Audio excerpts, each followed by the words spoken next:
Au nom du Père et du Fils et du Saint-Esprit. Amen. Mon Seigneur et mon Dieu, je crois fermement que tu es ici, que tu me vois, que tu m'entends. Je t'adore avec profonde révérence. Je te demande le pardon de mes péchés et la grâce de faire avec profit ce moment de prière.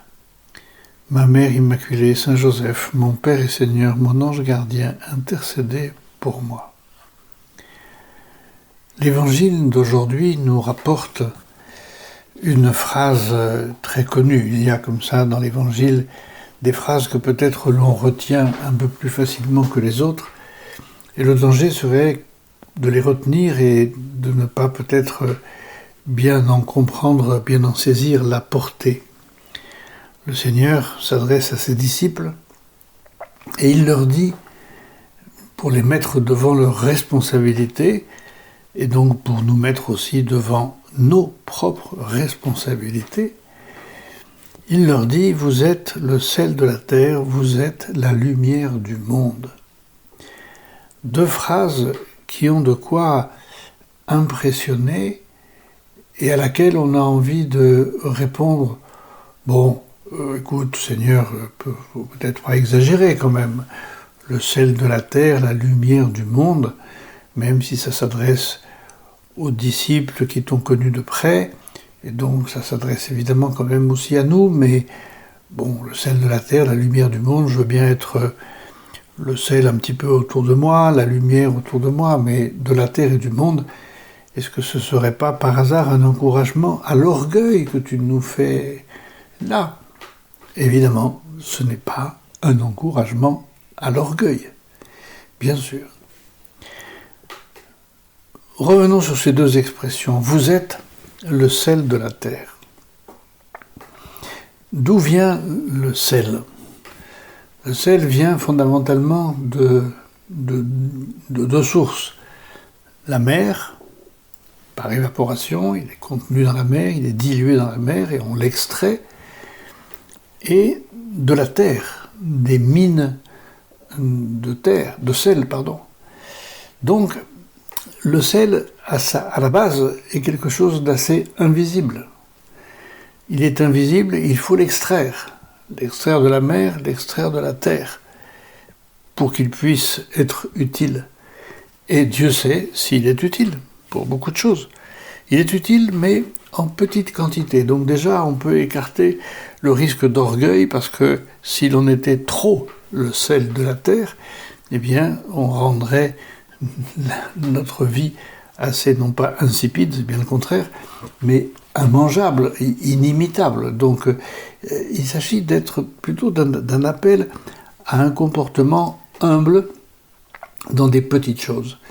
Cela veut dire, vous êtes le sel de la terre, cela veut dire qu'il y a en vous, et peut-être un peu, caché au milieu, en vous, au profond de vous-même, il y a quelque chose de très bon, mais il faut l'extraire.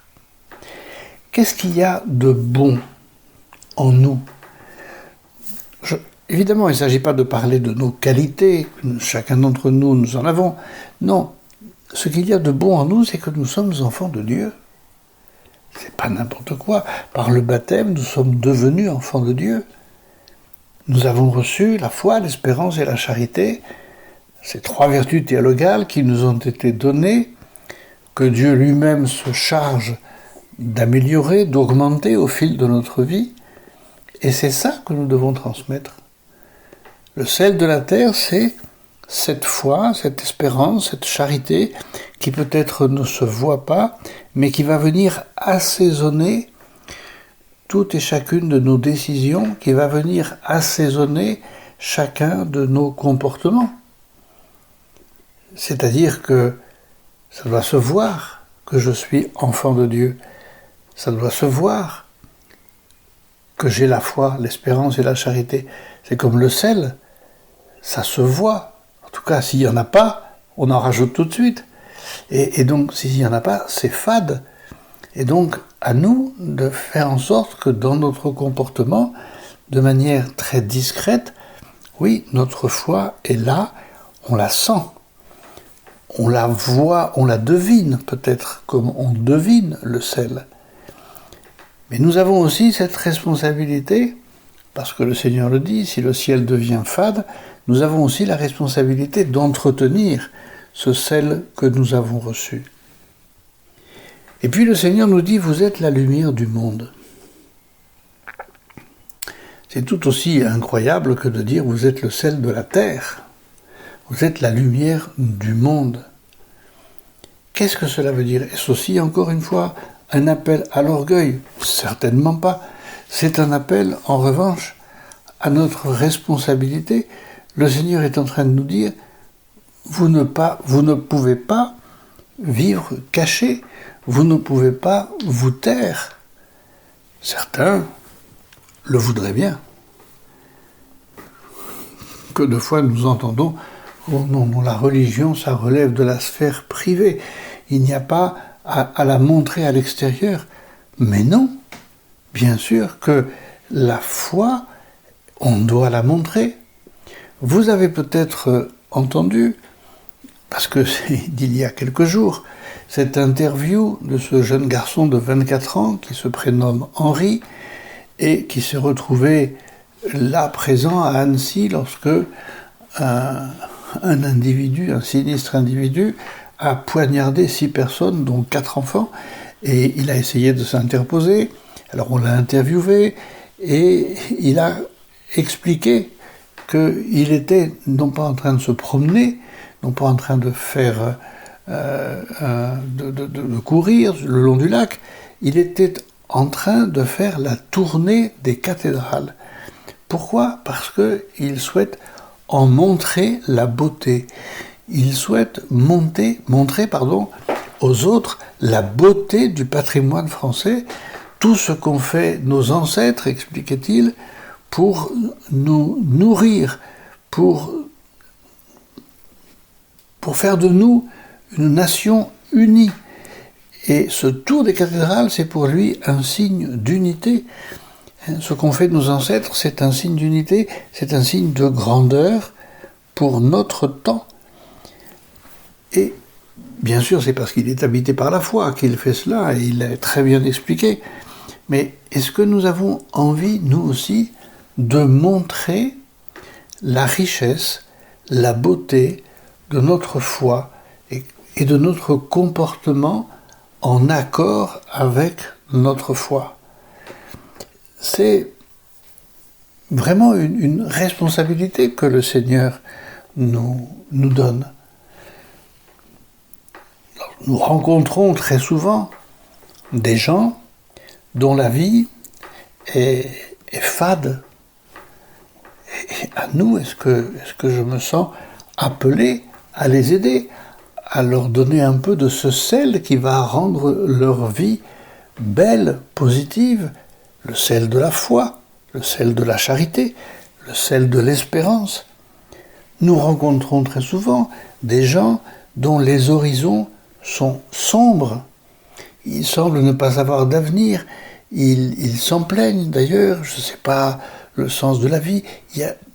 Et leur donner un autre éclairage. Leur dire non mais attends, mais il y a quelque chose de merveilleux que tu peux faire et que tu dois faire. C'est un enjeu merveilleux. Le Seigneur nous dit, si le sel devient fade, si la lumière est cachée, Seigneur, je voudrais que le sel de ma foi, de mon espérance et de ma charité ne soit ni fade, ni caché. Si tu trouves, disait le pape François dans une audience, ou dans une homélie plus exactement, si tu te trouves, imaginons devant un athée, et qu'il te dit qu'il ne croit pas en Dieu, tu peux lui lire toute une bibliothèque où l'on dit que Dieu existe, et même prouver que Dieu existe, mais lui ne trouvera pas la foi. Mais, si devant cet athée, tu témoignes par la cohérence de ta vie chrétienne, quelque chose commencera à travailler dans son cœur. Ce sera ton témoignage qui lui provoquera cette inquiétude sur laquelle travaille l'Esprit Saint. Et donc, voilà, à nous d'être effectivement le sel de la terre et la lumière du monde. Un autre passage d'une audience, cette fois-ci du pape François.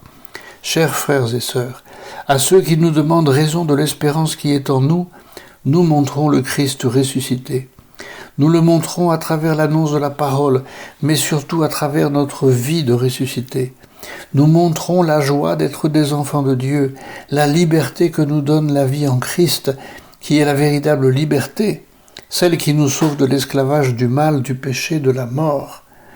Tournons-nous vers la patrie céleste, nous aurons une lumière et une force nouvelles également dans notre engagement et dans nos difficultés quotidiennes. C'est un service précieux que nous devons rendre à notre monde qui souvent ne réussit plus à lever les yeux vers le haut, qui ne réussit plus à lever les yeux vers Dieu. Belle tâche, belle responsabilité, que la Vierge Marie nous aide à être le sel de la terre et la lumière du monde.